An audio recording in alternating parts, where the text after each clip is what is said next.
Vamos avaliar agora algumas métricas e objetivos de design dos hardwares para que a gente faça o processamento das redes neurais profundas de forma eficiente. Então, em sistemas heterogêneos, a gente viu que a eficiência ela vai ser normalmente associada ao número de operações por segundo, por flops, por watt. É o número de operações que a gente tem em segundo e a energia que a gente consome para executar essas operações. Ou em GPUs não modernos, em devices não modernos, isso já é medido em tera-operações por segundo, que é o número de toques, como a gente já vê em GPUs mais recentes. E além disso, a avaliação do hardware ela vai também depender de outros fatores. Então, a acurácia que a gente consegue vai treinar o modelo, a latência, a evasão de execução, o consumo de energia ou potência do dispositivo e a flexibilidade ou escalabilidade que ele tem para executar diferentes modelos ou diferentes operações. Então, a medida mais clássica que a gente tem é a acurácia, e ela vai depender da tarefa que a gente está executando do modelo que a gente está utilizando para executar essa tarefa. Então, a gente já viu na disciplina de plano que para a medida de acurácia ou de precisão do modelo, a gente tem diversas métricas. E isso vai depender das classificações corretas, do número de falsos positivos, falsos negativos, ou até se a gente estiver olhando uma tarefa de detecção e segmentação, a gente vai ter outras métricas como a área da interseção over-union ou a mean average precision. E essa medida ela vai depender dos dados da tarefa que a gente estiver executando. Então, para classificação, detecção, segmentação ou da complexidade do nosso dataset, por exemplo, tamanho das imagens, número de canais. E aí, quando a gente vai comparar ou avaliar o hardware, a gente deve levar em consideração essa complexidade do modelo e da tarefa. Então, quando a gente está comparando e avaliando o hardware, geralmente a gente tem um modelo específico, num conjunto de dados específicos, a gente replica essa configuração para todos os dispositivos que a gente está avaliando. Então, a gente tem uma comparação equivalente entre os diferentes hardware. Em relação a métricas de desempenho do dispositivo, a gente tem também a vazão e a latência. A vazão ela vai indicar a quantidade de dados que pode ser processado em um intervalo de tempo. Então, por exemplo, isso pode ser medido em número de operações por segundo ou inferências por segundo. Já a latência ela vai medir o tempo entre o instante em que o dado é recebido, ou seja, ele é transferido para a memória daquele dispositivo, e o momento em que a resposta é retornada, quando você executa toda a operação e leva esse dado de volta para quem transferiu. Então, menor latência vai ser melhor. Quantas operações você consegue executar sem a perda ou ociosidade do seu dispositivo, e isso vai ser definido em segundos. E a evasão e latência elas não são necessariamente medidas diretamente relacionadas. Então, a gente tem, por exemplo, no caso de treinamento de modelo, a gente pode aumentar o batch e isso vai melhorar a vazão.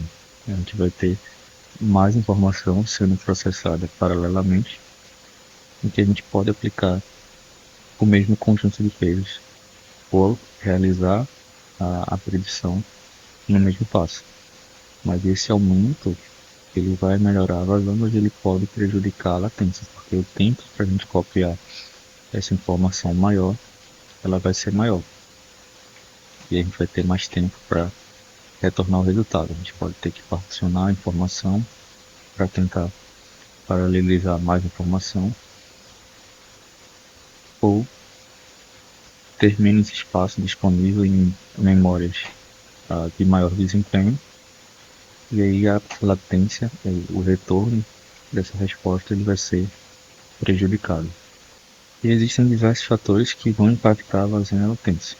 E aí para a vazão, se a gente mede, por exemplo, inferência por segundo, isso ele vai ser definido pelo número de operações por segundo que a gente consegue executar, vezes 1 sobre o número de operações por inferência do modelo. E aí esse primeiro termo número de operações por segundo, ele vai depender tanto do hardware quanto do modelo, e as operações, o número de operações por inferência, ele vai depender apenas do modelo. Então, para operações por segundo, a gente tem múltiplas unidades de processamento, por exemplo, um SM ou um core dentro do SM, e aí cada unidade ela pode realizar operações de multiplicação e acúmulo de forma independente. Então a gente pode definir isso como operações por segundo vai ser 1 sobre número de ciclos por operação vezes ciclo por segundo do dispositivo. E isso define quantas operações você consegue executar por ciclo, vezes o número de unidades que você tem, vezes o número de unidades úteis que você tem processando naquele momento. Então esse primeiro termo, ele vai refletir o pico de vazão para a unidade de processamento, quantas operações você tem por ciclo, define sua vazão. O segundo termo define a quantidade de paralelismo, o número de unidades processando que você tem. Quanto maior, mais paralelismo você consegue para realizar mais operações. O terceiro termo ele vai definir a degradação devido à inabilidade da arquitetura de aproveitar o uso de QUs. Então, por exemplo, se você tem N unidades de processamento, mas só consegue aproveitar N sobre 2, então isso vai se refletir aqui no valor de unidades úteis. É como o modelo ele consegue, como a arquitetura ela consegue aproveitar os recursos para diminuir unidades ociosas e a quantidade de unidades sem uso. A gente já viu que para redes neurais profundas a gente vai utilizar o NEC, o número de multiplicações e acúmulo, como a unidade de operação realizada. Então a gente considera uma operação como um NEC. Então no design de chips, para aumentar a vazão por unidade de processamento, a gente pode aumentar o número de ciclos por segundo do hardware. Então a gente vai aumentar a frequência de clock do nosso dispositivo. Quando a gente estiver fazendo design ou arquitetura do nosso device. Isso vai depender do design que a gente tem para a execução das operações. Ainda a vazão total a gente pode melhorar aumentando o número de unidades de processamento que a gente tem no device. Então, quanto mais unidades, mais maps vão ser executadas de forma paralela e mais operação a gente consegue fazer por segundo. E aí no design de chips, se a gente aumenta o número de unidades de processamento, isso pode impactar na área que a gente tem de armazenamento. Então, se a gente tem mais unidades de processamento, a gente quer manter a área útil daquele chip, a gente vai ter que reduzir a memória que está dentro do chip. A memória é um chip, que são as memórias de alto desempenho. E aí isso vai depender do nosso design de área vezes o custo que a gente quer para desenvolver esse chip. E o aumento das unidades de processamento ele também pode ser feito reduzindo as unidades de controle. Então, por exemplo, para as GPUs, como a gente viu em sistemas heterogêneos, a gente tem uma unidade de controle que vai fazer um fetch da instrução e vai mandar isso para vários cores dentro do Stream Multiprocessor, que é o caso da SIMD Instructions, ou seja, uma única instrução ela vai ser executada por múltiplas unidades. A utilização das unidades de processamento é afetada pela razão do número de unidades ativas em relação à quantidade total de unidades. Então, aquele valor que a gente viu da utilização das unidades de processamento, isso vai ser definido pelo número de unidades ativas e o número de unidades totais que a gente tem no device. Então, o número de unidades ativas vai definir o número de unidades que recebem o trabalho. A capacidade de distribuir esse trabalho depende da arquitetura do device. É como a gente define os workers e como esses workers vão ser distribuídos entre os processadores, entre os núcleos dos processadores, ou como os blocos vão ser distribuídos entre diferentes unidades de processamento. E a utilização das unidades ativas é definida pelo tempo de entrega do trabalho, sem tornar a unidade idle esperando por dados, que é como a gente reduz latência, aumentando o número de informações que a gente tem para processar. Enquanto uma thread, um work está esperando o resultado, tem uma leitura de memória ou escrevendo na memória, a gente pode executar outro work. E aí, enquanto essas unidades elas não tiverem idle esperando por dados, quando a gente tiver informação para ser executada nessa unidade de processamento, a gente computa isso como unidade ativa, que é a ideia da gente maximizar a ocupância da unidade. E a gente tem também medidas de operações efetivas, e isso vai impactar o número de operações realizadas por segundo. Então, por exemplo, um hardware com capacidade de identificar a efetividade das operações vai poder otimizar o número de operações no ciclo. Então, algo multiplicado por zero, a gente sabe que vai ser zero e não vai ter impacto no acúmulo. E aí, se o hardware ele consegue identificar que a gente tem muitas operações com zero, a gente consegue ignorar, por exemplo, certos aspectos do processamento, como não acumular, e isso não vai impactar no resultado. E aí você, fazendo skipping dessa operação, você consegue realizar mais operações em um ciclo.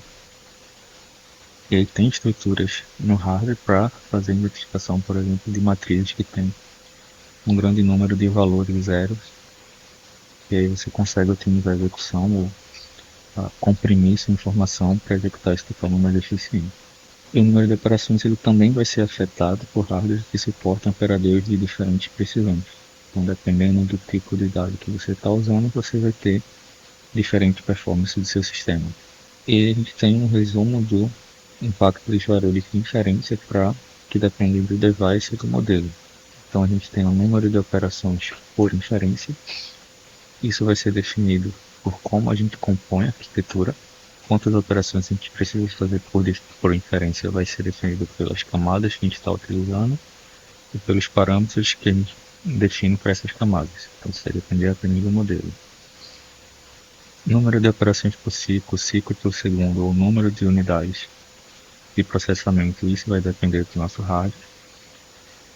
Número de unidades ativas, unidades de processamento ativas, vai depender tanto do hardware como do modelo, ou como essas operações elas são compostas para ser distribuídas no device, e como o device executa as operações.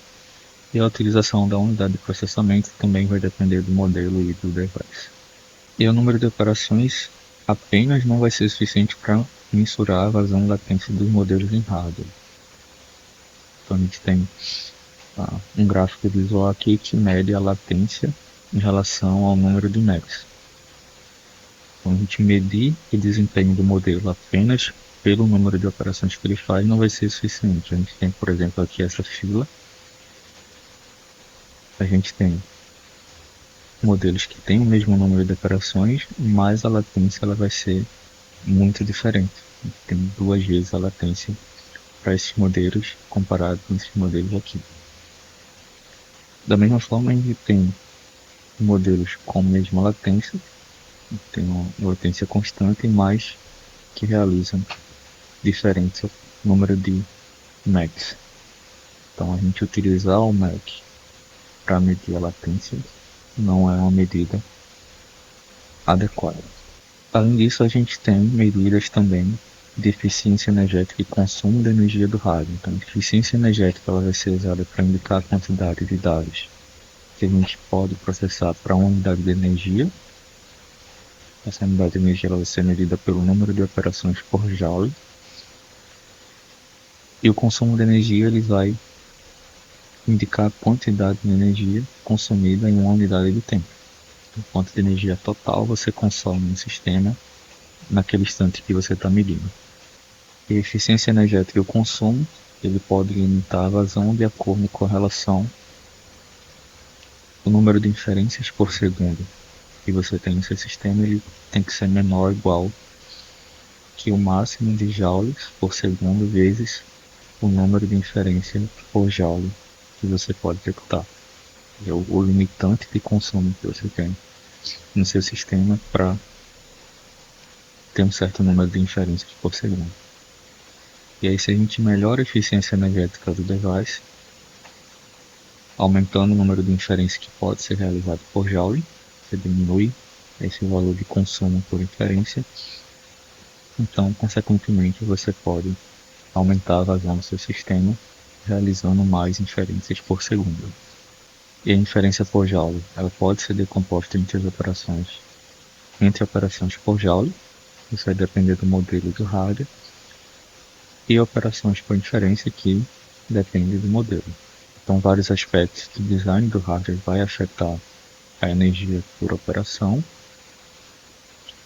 mas aí a gente pode definir a energia total como a energia gasta para a gente transferir os dados de entrada e saída, mais a energia que a gente gasta para realizar as operações, para computar as multiplicações e acúmulos. E aí, para cada componente de energia por operação, a gente vai computar esse valor, que é definido por joule por operação, de acordo com a relação A, que vai ser a frequência de carga da capacitância, vezes o valor da capacitância, vezes a tensão de alimentação do device ao quadrado. E aí a frequência de carga, o valor de A, ele vai aumentar na medida que os dados precisam ser movidos entre as unidades de processamento. Então, quanto mais você usa aquela unidade, quanto mais você carrega a capacitância daquela unidade, maior vai ser a frequência de carga. E aí, características do chip que podem afetar a eficiência energética pode ser caracterizado, por exemplo, por se a gente tem memórias maiores ou com longas conexões fora do chip, off-chip, isso vai tender a consumir mais energia, a gente vai ter mais tempo para retornar a resposta. E o reuso da memória off-chip, por exemplo, uma DRAM, ou o reuso das operações com buffers, uma memória compartilhada, por exemplo, a gente pode melhorar o consumo de energia, a gente vai ter menos latência das operações, vão ser operações que podem ser executadas de forma mais eficiente dentro do chip. E, por exemplo, dependendo das operações ou da precisão dos operadores, a gente pode ter diferente custo de energia relacionado dentro do device. Então, uma adição, por exemplo, de inteiros, ela vai gastar menos energia do que se a gente fizer uma adição com pontos flutuantes. A gente tem diferente consumo para diferentes operações. E operações de leitura ou escritas na memória vão ser operações que vão requerer o maior uso de energia. Então, operações aritméticas geralmente têm um custo bem menor do que a operação de escrita e leitura na memória. E aí, esse consumo de energia ou a quantidade de acesso à memória também deve ser reportados na análise de performance do sistema. Porque o acesso à memória é o que vai impactar na maior parte do tempo as operações que a gente está realizando. Pode ser um limitante para o nosso sistema, dependendo da hierarquia de memória que a gente está utilizando ou que a gente está desenvolvendo dentro do nosso chip. Outra medida que a gente pode levar em consideração é o custo do hardware. Então, isso vai medir a viabilidade da produção do sistema para a indústria ou para a pesquisa. Então, dentro da indústria, o custo de produção ele vai ser restringido pelo volume do mercado. A gente tem, por exemplo, processadores embarcados, vão ter mais restrições do que processadores em nuvem. Processadores em nuvem geralmente têm maior desempenho, o custo de manutenção ele é bem maior, mas ele consegue processar muito mais informação. E processadores embarcados, a gente tem para usuários finais, e esse custo ele precisa ser menor, o custo de produção, para que os sistemas eles não fiquem muito caros. Isso vai ser refletido no mercado de produção do chip. E aí, um dos principais fatores que vai afetar esse custo do design do chip é a área que a gente tem em junção com a tecnologia que a gente utiliza para o chip. E também a largura de banda da nossa memória chip. Dependendo da tecnologia, do tamanho, do tipo da memória, isso vai interferir no custo e no design do device. Outras métricas adicionais que a gente tem, a flexibilidade, ela vai medir a capacidade de rodar diferentes modelos e manter eficiência, aumentar a vazão e diminuir o consumo de energia. E isso pode ser relacionado ao tamanho da memória para carregar o modelo, a precisão de operadores que a gente tem disponível no device, unidades para realizar operações específicas ou unidade para lidar com as parcialidades dos dados. Por exemplo, se o hardware identifica que tem muitas entradas com zero, a gente pode otimizar a representação desse dado e maximizar a execução das instruções para a gente ter uma resposta de forma mais rápida. E a escalabilidade ela vai se referir à capacidade de aumentar a eficiência de vazão ou de energia quando mais recursos estão disponíveis. Então, por exemplo, a gente pode escalar um sistema, um hardware, reutilizando o mesmo design, mas aumentando a quantidade de recursos que a gente tem para aquele dispositivo. E a gente pode resumir esses aspectos de avaliação do sistema para as neurais profundas através desses pontos. Então, a acurácia ela vai determinar a performance esperada para uma tarefa. A gente mede isso em relação ao modelo e ao dataset que a gente tem. A latência e a vazão vai determinar a capacidade de execução do sistema, se é em tempo real, se vai demorar mais tempo para executar ou se a gente vai ter um tempo de resposta muito alto. A eficiência energética e consumo de energia vai indicar as formas que o sistema pode operar ou o custo que a gente tem energético para executar as nossas operações. O custo do hardware vai ser definido pelos requisitos da área do chip, largura de banda, da memória externa, e a flexibilidade determina quantas tarefas o sistema pode suportar, enquanto mantém todos os aspectos de eficiência, e a escalabilidade vai determinar o esforço de reuso e design do hardware para aplicações em diferentes domínios. E na disciplina do Deep Learning a gente viu que para fazer a avaliação do modelo, geralmente a gente vai ter diferentes modelos com utilizando uma métrica ou uma configuração do treino. A gente define um dispositivo de referência e a gente tem a nossa base de dados. A gente vai definir uma métrica com o objetivo e vai otimizar esses modelos de acordo com as métricas ou com os requisitos que a gente tem de desempenho para o modelo. E já no nosso caso, que a gente está olhando o desempenho de performance do hardware, a gente vai ter a base de dados de referência, a gente vai ter um modelo de referência, seja para medir a capacidade de treinamento e inferência do hardware. A gente vai ter uma acurácia desejada para esse modelo. Então, dentro dessa margem de acurácia desse modelo para essa base de dados, o device tem que atingir esse valor de referência. E a gente vai ter um código base e métrica de configuração de treino já definidos. Então, para esse conjunto definido que a gente vai avaliar diferentes dispositivos. A gente define as métricas como métricas de performance de tempo ou de consumo de energia para o device que a gente está executando. E a gente tem sistemas de benchmarks que fazem a avaliação de performance dos devices.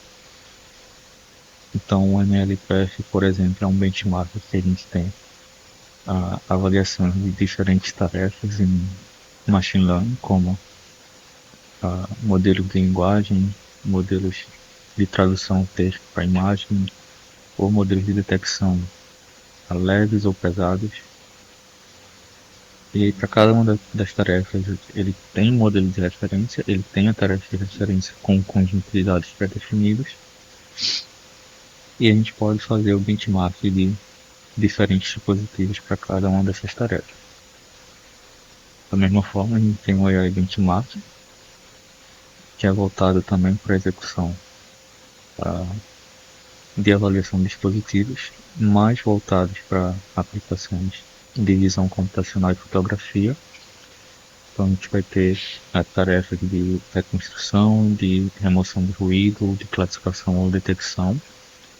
E para cada uma dessas tarefas vai ter um modelo de referência, vai ter definições de características do treino, como resolução da entrada, a acurácia esperada para esse modelo E aí vão ser avaliadas diferentes características, como scores, relacionados à memória ou à acurácia para cada tipo de operadores que a gente tem no dispositivo.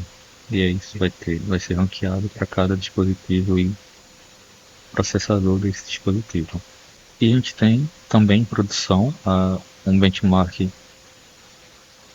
do nosso laboratório, do XAI, que a ideia é seguir a mesma linha de testes de benchmarks do AI Benchmark, então, para diferentes tarefas de classificação de fotografia computacional e visão computacional, a gente media a performance de diferentes dispositivos e diferentes chips de processamento para cada tipo de operador, ou a gente avaliar os sistemas para cada tipo de dado que a gente tem nesses devices.